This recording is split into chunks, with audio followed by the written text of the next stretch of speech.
Բարև ձեզ բարեկամներ։ Փակ TV նորից եթերում է։ Ողջունում ենք մեր բոլոր ունկնդիրներին։ Բոլոր նրանց, ովքեր սովորականի պես միշտ մեզ հետ են։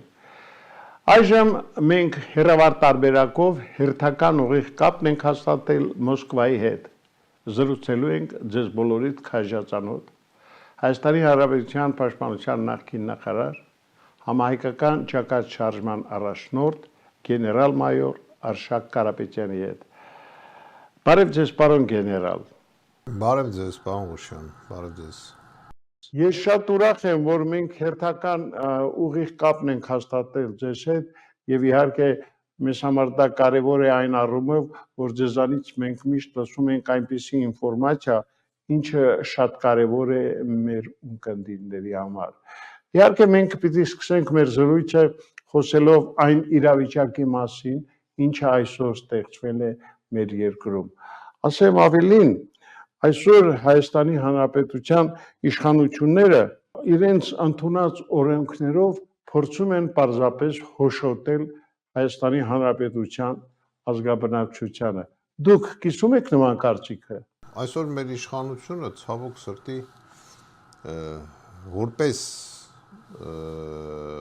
պետության որպես պետականամետ իշխանություն, երբ մենք իշխանություն չունենք։ Չգիտեմ ինչ իշխանություն է դա, հա։ Ավելի շատ այդ իշխանությունը խոսելով տարբեր լավ ոնց որ այսպես լոզունգներ արտահայտում, ասենք անկախություն, պետականություն, պատմություն, հա, ու իրականում մենք հասկանում ենք, որ նա չի պատկերացնում, թե ինչ է պետությունը,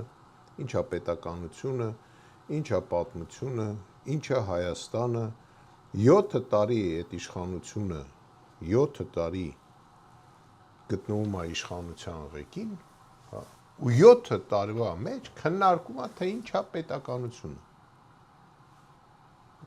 Հասկանում եք, իրանք դրել են քննարկում են։ Իսկ միջի հիմա չեն հասկանում։ Ես ինչ կարիք կա, օրինակ մի երկրի ղեկավարներ ցույց տվեք, մի երկրի կառավարություն կամ իշխանություն ցույց տվեք, Ռուսաստան կլինի, Ամերիկայի Միացյալ Նահանգներ կլինի, չգիտեմ ինչ կլինի, որ դնեն ու քննարկեն ինչա պատմությունը կամ ինչա բանը անկախությունը։ Ու գիտեք, դա արվում է, ասենց ոնց ասեմ, ոնց որ իմ մոտ տպավորությունն է, որ ինչ որ մի հատ մեր իշխանությունը դոկումենտալ կինո է նկարում։ Զբաղված չի պետությունով, որտեղ պատկերացում չունի։ Իր օրենքներն էլ ուղղված են, որ իրանք շարունակ մնան իշխանության, հետապնդեն հասարակ քաղաքացիներին։ Մեր ժողովուրդը իրոք շատ ծանր վիճակի մեջ է։ Մանավանդ այն խավը, որը որ ինչ որ ձևի կարա դիրքորոշում ունենա։ Օրենքները ուղղված են մարդկանց վրա քրեական գործեր հարուցելու, հետապնդումների։ Տեսեք Գյումրի քաղաքապետ, ես թվարկում էի Գորիսի, Կապանի, չգիտեմ ընդ մի քաղաքապետ ցույց տվեք, որը ընդդիմադիր է իրան կեցվածքով կամ ընդդիմադիր ուժերից է, կամ ինչ որ ընդդիմությունից է, ու որի վրա քրեական գործ չկա։ Ցույց տվեք մի ընդդիմադիր քաղաքական գործիչ, որի վրա քրեական գործ չկա։ Եթե մտնում է քաղաքականության մեջ ինչ որ մեկը, որ իրանց դեմ է խոսում, անցնում է մի քանի ամիս, վրան քրեական գործ են հարուցում։ Հանում են մի 5 տարվա, 10 տարվա, 20 տարվա պատմություն։ Այս իշխանությունը արդեն ճիշտն ասած այնպես է զզվացրել սաղին, որ ես կարծում եմ, որ շատ վատ ապագա ունենք բոլորս, նկատի ունեմ որպես պետություն, եթե սրանք մնան։ Չկա մի երկիր, որին կարան իրանք հստակ ասեն, որ մենք հաստատել ենք բարեկամական հարաբերություններ։ Ինչ ենք խոսում սեփական ժողովրդի մասին։ Չկա մի երկրի անուն ցույց տվեք։ Մի երկրի ղեկավարի անուն ցույց տվեք, որ մեր երկրի ղեկավարին հարգում է։ Ասեք այդ ղեկավարի անունը։ Խնդրում եմ ասեք։ Կարծում եմ, որ չեք գտնի։ Որ վստահ ասեք, որ այսինչ երկրի ղեկավարը մեր ղեկավարին հարգում է։ Կարծում եմ, որ սրանք թյուրիմացություն են, որը որ ոնց ասեմ, մեր ժողովրդին ճիշտ ասած բացարձակ չսազող ղեկավարներ են, բացարձակ։ Խոսում են բանակի մասին, օրինակ, ասում են բանակը հիմնականը չի, այն գիտեք, հիմնական ուժը չի եւ այլ, չէ՞, ինչ որ այնտեղ բաներ էին խոսում այտենց։ Գիտեք, այն բանկա, չէ, ռուսերեն sense մի հատ ասացված կա, ասում է слышали звон, но не знают где он։ Մի սրանցն է։ Սրանք չեն իմանում բանակը ինչ է։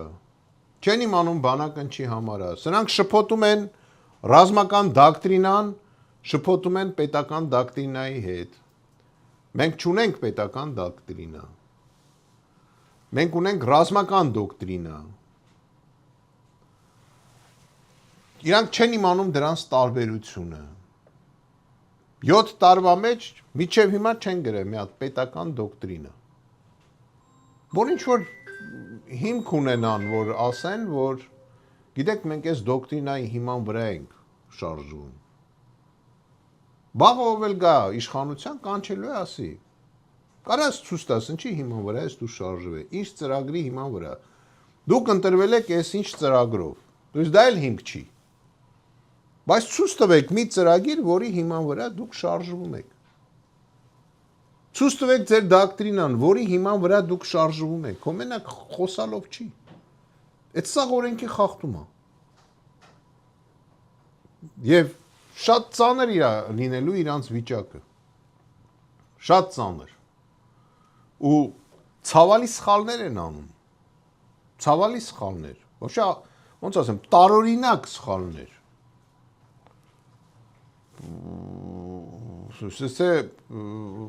Ցանկացած մասնագետ լսելով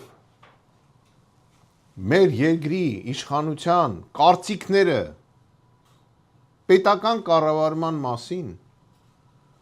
բանակի մասին, անվտանգության մասին, էկոնոմիկայի մասին, հասկանում եք, ոնց ասեմ, վերաբերմունք հարահավոր է։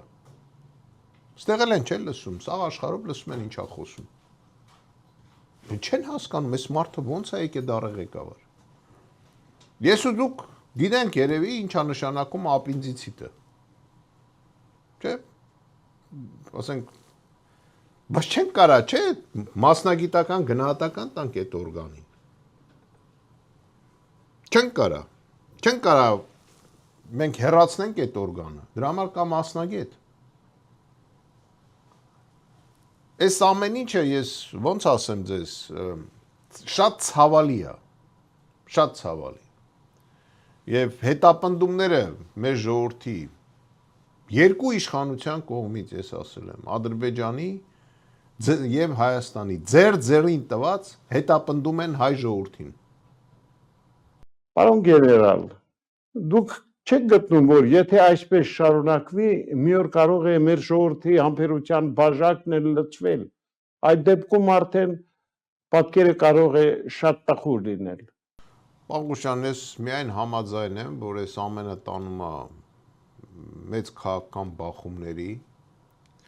այս ամենը տանում է ես շատ ծանր հետևանքների, ներքին քաղաքականության տեսակետի, ներքին իրավիճակի տեսակետից ու օրեցօր աճում է քաղաքացիական պատերազմի հավանականությունը, որը շատ ավելի դաժան է, որպես պատերազմ լինում, քան ասենք, երբ որ նույնիսկ հարևան երկրները իրար հետ ինչ որ խնդիրներ ունեն։ Ու այս ամենը ծանր է ոչ միայն նրանով, որ նույնիսկ մենք կարող է բախվենք իրար այդ ծանրանրանով, որ մենք կարող է պետականություն կորցնենք եւ պետություն կորցնենք։ Հա։ Հրաժարվելով մի վեկտորից գնում ես փորձում ես ուրիշ վեկտորի հետ կպնես, բայց այդ վեկտորը քեզ չի սպասում։ Տեսեք, ինչ է ստացվում, հա։ Իրանք ասում են, որ մենք Ռուսաստանի տակ էինք, հա, եւ չունեինք անկախություն։ Իրանց բառերն եմ ասում։ Եկեք Ռուսաստանից գնանք դեպի արևմուտք։ Ճամփեն բռնին գնացին, ընդեղ էլ մի երկու այսպես ապտակ ստացան, հիմա մնացել են ճամփի կեսին։ Ճամփի կեսին մեր գլխի վրա ձեռքը դրել են թուրքերը։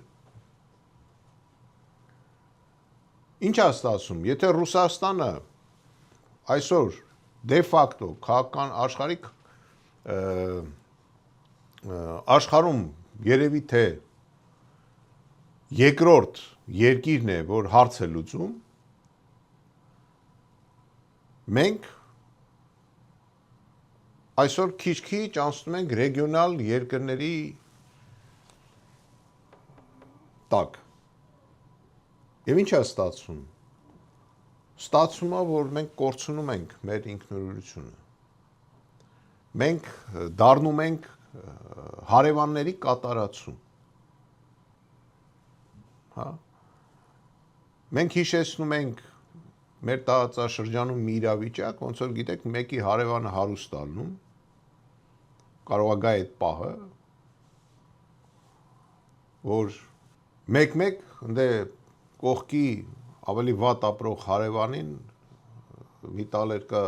այսպես, մի ափսե ճաշ տա, ասի գնացեք կերեք։ Այդ օրին են գալի։ Հայաստանում հայ չի մնա, սենց շարունակվի։ Մի քանի պայմանների պատճառով, որից հիմնական մասը ներքինն է, ներքին հետապնդումներ, չկա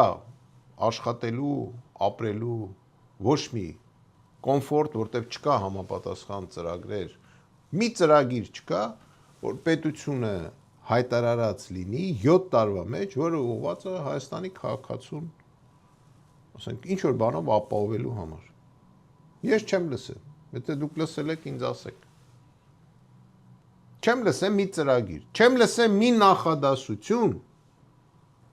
նախադասություն, որ մեր երկրի ղեկավարությունը ասի, որ մենք սա անում ենք հանուն Հայաստանի քաղաքացու։ Չենք լսել այդ ամենը։ Չկա տենց բառ։ Հերոս ասնում են հարկատուին, ինչի համար։ Դե հարկատուն իրանց վրա է աշխատում, տենց է ստացվում։ Իրանց իշխանությունը պահելու համար։ Նույնիսկ հանուն հարկատուի ոչինչ չեն անում։ Այդ որին ուզում են հերոս ասնեն։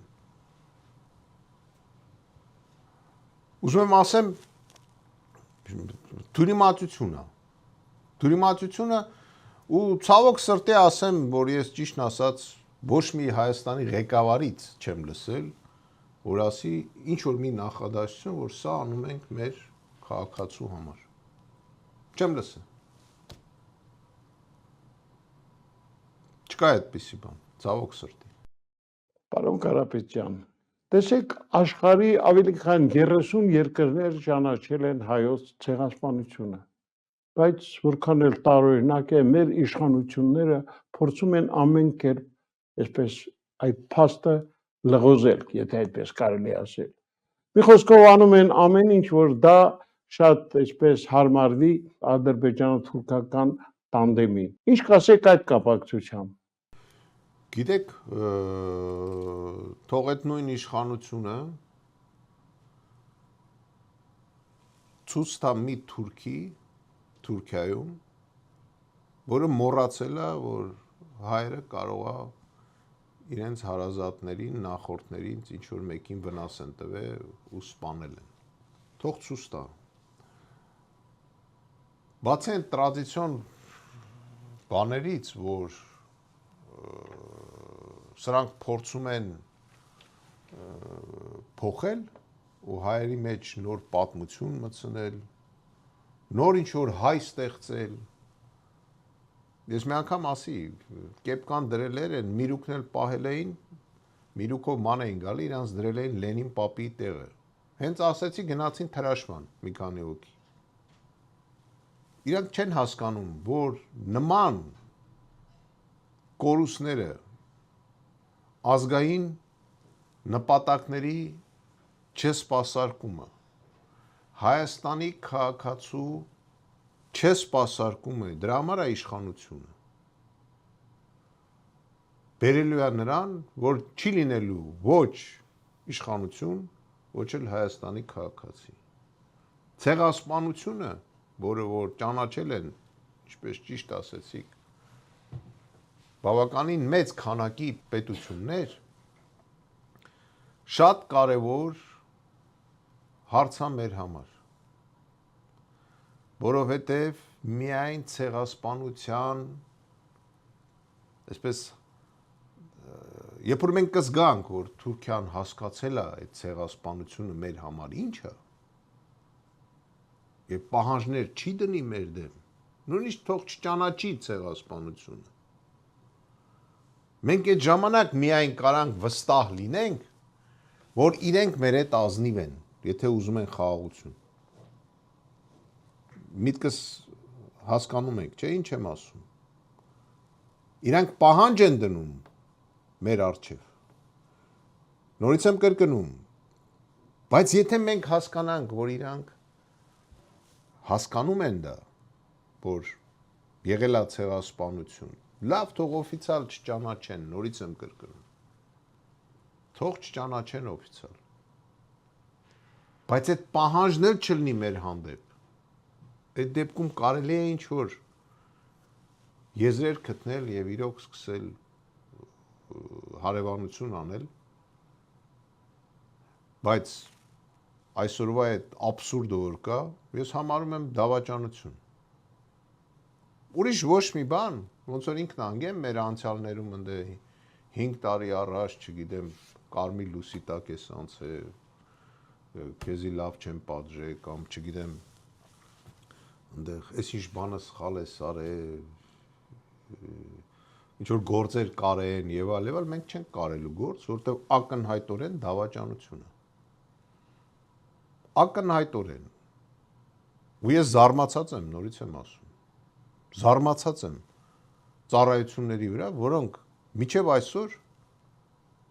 քրեական գործ չեն հարուցել այդ իշխանավորների վրա։ Հիմա էլ թազա բան են մտածել։ Իրենք կանգնում են, ասում են արցախցիներին քիչ եք կռվել։ Այս վերջի ժամանակները լսել եք, մի քանի հոգի ասել են։ Նույնիսկ լավ չպատկերացնելով այդ Արցախում ինչ ա եղել իրականությունում։ Ինչի համար իրանց վրից փորձում են գցեն Արցախի ղեկավարության վրա Արցախի հանձնումը։ Տիպը իրանք չեն էլի, ասեն կանգնել են, ընդ ասում են դե քիչ են կռվել, թող կռվեին։ Բայց չեն հասկանում եւ կներեք, նորից եմ կրկնում, որպես նախկին պաշտպանության նախարար։ Արցախի բանակի հրամանատարը գտնվում էր գլխավոր շտաբի պետի ուղիղ ենթակայության տակ եւ այդ թվում երկրարկում էր պաշտպանության նախարարին։ Թող ելնի եւ ասի։ Ինչ հրամաններ է ստացել այդ օրերին։ Պաշտպանության նախարարը, գլխավոր շտաբի պետը կամ վարչապետը հրաման տվել է զորքը հանել եւ պաշտպանել Արցախ։ Թող ասեն։ Կարա իհարկե մի կարանց ստիպեն տանեն, ինչ ասես վրան նկարեն, ստիպեն ինչ որ ելնի բան ասի։ Բայց մենք գիտենք, մենք նույնիսկ խոսակցությունների բովանդակությունը այդ երկու օրվա ժամանակ բավականին լավ տիրապետում ենք։ Լավ խորհուրդ չեմ տա սուտ ասել։ Եթե հրաման են տվել, ապա հարցը իրեն, ինչի չի կատարել այդ հրաման։ Նույնը վերաբերում է Արցախի նախագահին։ Թող պատմի ինչ է խոսել ինքն ու վարչապետը։ Թող պատմի, ժամանակը կգա, մենք կօգնենք, հիշեն։ Թող պատմի։ Ինչ են խոսել իրար մեջ։ Նեզոր իրանք թոնդեղ իրանց բանի տեղ չդնեն, որ տեղյակ չեն ինչա կատարվել։ Եթե պնդեին միջև վերջ ու շարունակական տանեին ցեղասպանության ճանաչման հարցը 18 թվից ի վեր, ապա երևի թե Արցախի հայաթափումը չէր լինի։ Իսկ քանի որ այդ հարցը արանքից ուզում են հանեն, ուրեմն հավատացեք, ապագայում Սյունիքինել են հայաթափելու։ Չեն վախենալու։ Ու մեկ էլ մի բան էլ ասեմ։ Միջազգային օրենքներով վերաբերվող Արցախին եմ ասում, անկախ նրանից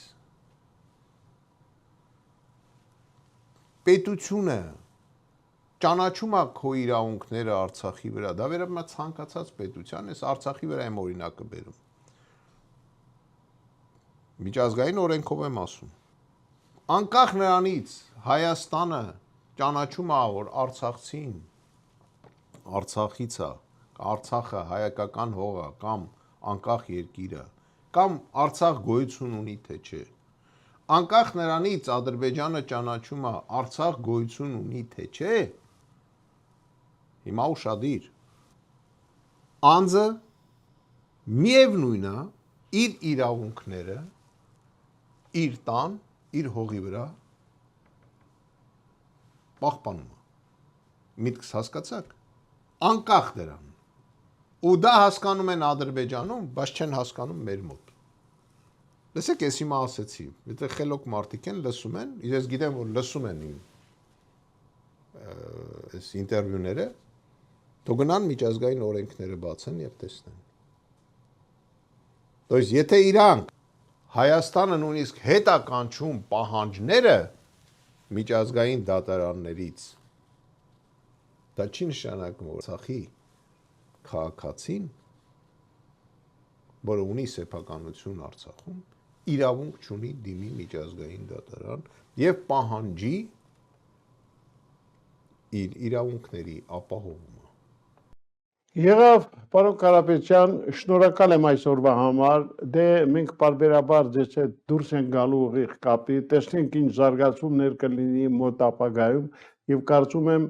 դուք էլ ձեր խորհուրդներով, ձեր կարծիքներով, ինչպես ասում են, կապահովեք մեր ծրագրի ամբողջականությունը, քանի որ փակ թվին դա փաստերի, անակնկալների եւ կարծիքների հեռուստալիք է, ինչը այսպես համառոտ նշանակում է փակ, ես կարծում եմ կգա ժամանակը, որ դուք էլ բացեք այն փակագծերը, որոնց մասին իսկապես շատ ասելիք կա։ Համամիտ եք։ Իհարկե, իշխանափոխությունը այդտեղ կլինի անպայման, որտեղ մենք պայքարում ենք դրա համար եւ տանելու ենք միջև վերջ, ոչինչ մեզ չի կանգնեցնելու։ Իրանք չեն կարող մեր ունեցած ուժերը նույնիսկ գնահատեն։ Մենք անելու ենք դա ու այն ժամանակ իրենց օգնելու ենք հիշեն իրենց արածները։ Խոսքը չի եթում, նորից եմ կրկնում 10 տարի առաջ թե 15 տարի առաջ։ Մենք այնքան ենք տեսնում հանցագործություն, համարյա ամեն օր, որ այդ խնդիրը չունենք։ Սիրելի բարեկամներ, մենք հերթական անգամ հյուրընկալել էինք մեր տաղավարում արդեն հեռավար իհարկե տարբերակով Հայաստանի պաշտպանության նախկին նախարար Արշակ Կարապետյանին, ով նաև համահայկական ճակատ շարժման առաջնորդն է։ Սպասեք նրան առաջիկայում եւս։ Այսօր այսքանը։ Ցտեսություն։